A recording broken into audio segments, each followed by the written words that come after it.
लड़ाई होती है या उन्हें पैसा चलता हो खिलौने तो इसको मतलब आप लोग यही बताना कि ये वली वगैरह का चक्कर बिल्कुल गलत है। ये सब जहाँ हो कि वली माफ भाई वो बेटे ने कदर किया, बाप ने माफ कर दिया, भतीजे ने कदर किया, चचा ने माफ कर दिया, फिर वो वली है तो फिर वो फायदा क्या हुआ? कौन सा कानून, कैसा कानून, कहाँ का इंसाफ होगा? नहीं मिलता ना। इन मसाइल को समझते हैं और आप भी खत्म कर सकते हैं। मतलब जो स्टेट को करना है, जो एक्टिव सिविल सोसाइटी को करना, हमने बहुत कुछ किया। ये ऑनर किलिंग पे लॉ बन चुका है, लेकिन आपको पता है उसका फायदा क्यों नहीं हो रहा? क्योंकि हमारे पैरेलल सिस्टम चलते हैं, हमारे प्रशास और दियत का लॉ है साथ। आप कत्ल करें तो अमीरों को तो खुली छुट्टी मिली हुई है ना, कत्ल करें और पैसे देके बैठे। मतलब ये कारोबारी वाली नहीं होता कि वली जो है लड़की को उसे माफ करने का इख्तियार है। तो ये जो आप उससे भी पीछे, तो ये जो आप उससे भी पीछे हम जाए, जैसे आपने कहा पहले 302 में नहीं होता था, तो वो ये होता था। लेकिन हम जब आपकी उम्र के थे तो हम ये सुर्खियाँ अखबार में, उर्दू अखबारों में, क्योंकि ज़ाहिर मुझे तो सिंधी नहीं आती, लेकिन मैं सिंधी मीडिया की बहुत तारीफ करना चाहूँगी कि इन सारे मसलों को हमारे उर्दू मीडिया के मुकाबले में सिंधी मीडिया ने हमेशा से उठाया है और इसमें सिंधी मीडिया की इतनी तो वो छपती थी, हम कहते थे यानी और कोई दुनिया में काम ही नहीं रह गया औरतों को कि वो बस यही कर रही है और मर्दों तो ठीक है। तो अब मैं कहती हूँ, मैं तो इसको शुरू से ये कहती हूँ, ये जो कारोबारी है ये ब्लैक मेलिंग इंडस्ट्री है।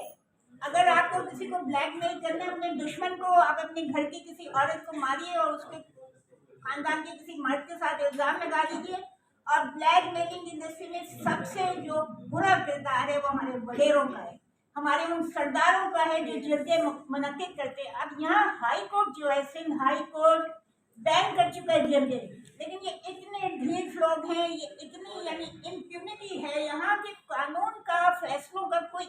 देखिए हाई कोर्ट और सुप्रीम कोर्ट के फैसले वो भी कानून होते हैं, वो कानून का एक शक्ल होते हैं। अगर ये आप नौजवानों को समझना चाहिए, मैं तो सारी जिम्मेदारी आप पे डालूंगी कि आपने इन सब चीज़ों को खत्म करना है। आप साइंसी सोच रखें, जरूरी नहीं कि हर गाड़ी में साइंस पढ़ें, आर्ट्स पढ़ें, सोशल साइंसेस पढ़ें, डॉक्टर सब कुछ पढ़ें, लेकिन अपनी सोच साइंसी होनी चाहिए कि हमें माशरे को तरक्की देनी है, हमें माशरे को आगे बढ़ाना है।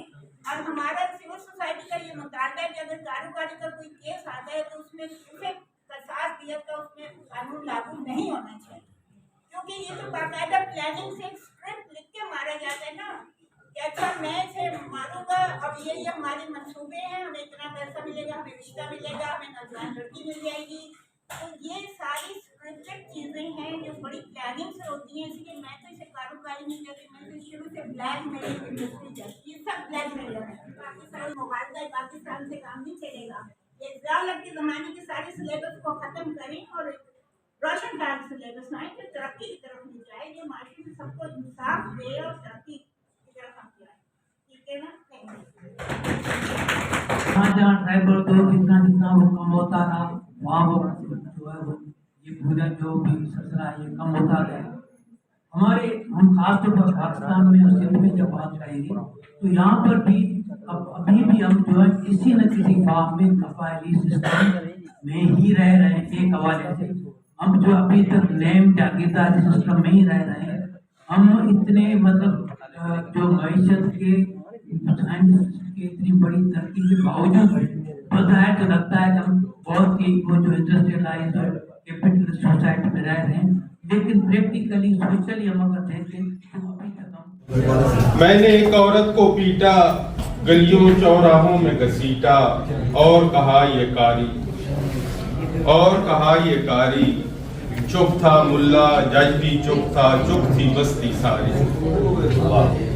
चुप था मुल्ला, जज भी चुप था, चुप थी बस्ती सारी। मैं झूठा था लेकिन सच का पलड़ा निकला भारी।